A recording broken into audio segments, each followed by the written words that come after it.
One of the most important things in all of these treatments for anxiety is, and those suffering especially with mental illness, is people need to know they are seen, that they're acknowledged, that they're heard, that they're listened to, that they're understood, that they're not making it up, that they're not soft or weak, or if you go back into the sort of stigma that is attached to mental illness, people are taught to think like that. And they're broken and they're hurting and they're living a nightmare every single day. And one of the first things that the counsellors try to do as they walk into, whether it's Headspace or Head to Health centres that we establish or any of these, is to say, you matter. I see you. I see the pain that you're going through. I can hear you. I'm listening to you. I'm taking you seriously. I'm acknowledging what's happening to you. You are at the centre of this conversation we're having. And you know, that's how God sees you. That's how God understands anxiety. God knows that anxiety is part of the human condition. I joked before in the previous service, and Matt's here. Look, I know this.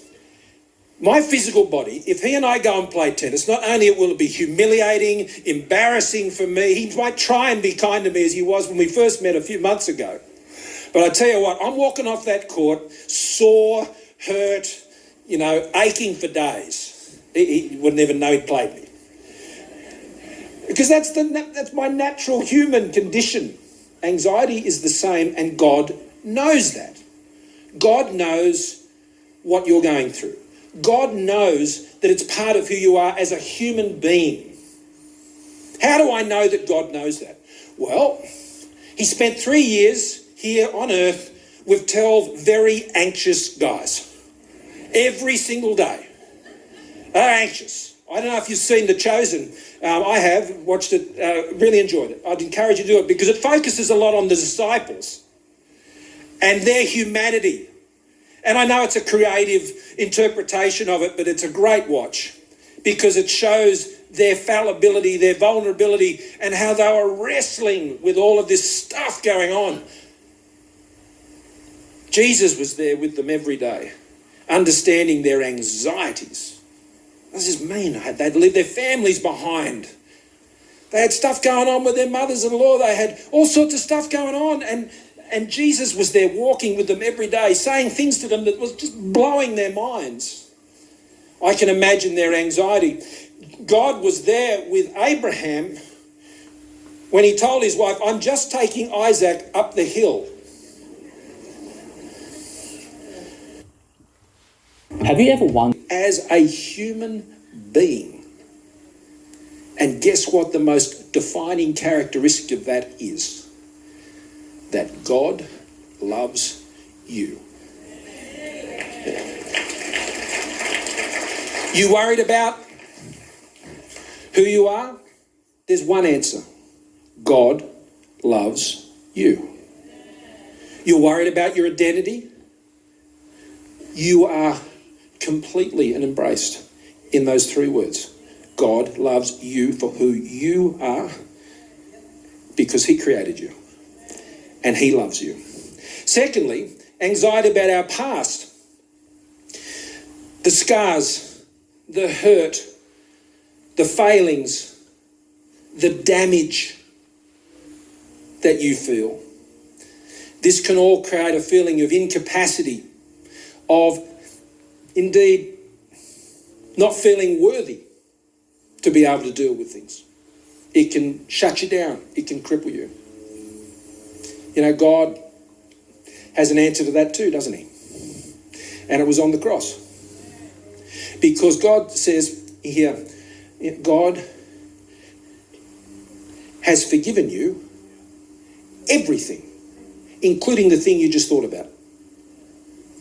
The thing that's holding you back.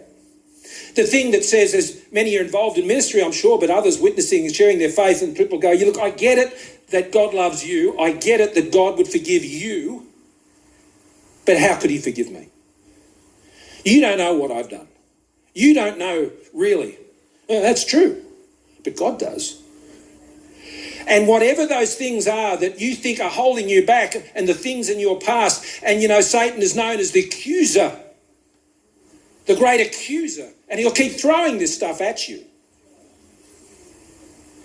But God, on the cross, said, no, you are forgiven for all of it, everything you have done, everything that you will do. And so if you're anxious about these things, and these things are holding you down and they're crushing you down. Government take power to parents, government not teaching discipline. Look how people in a line, they put them in a line, them to have food. And already they have a chair. This is a chair, all they empty. This is to bring not teaching respect to society, to find everywhere you go, they don't have any respect. This business they have to respect society, not to be in line, they need food and they want to give them money. Food they not give them for free, they buy. When they been there, now if you give them to society food for free, you have to respect them. You are not to give them food like you use them while you give them food for free. And they are a business university.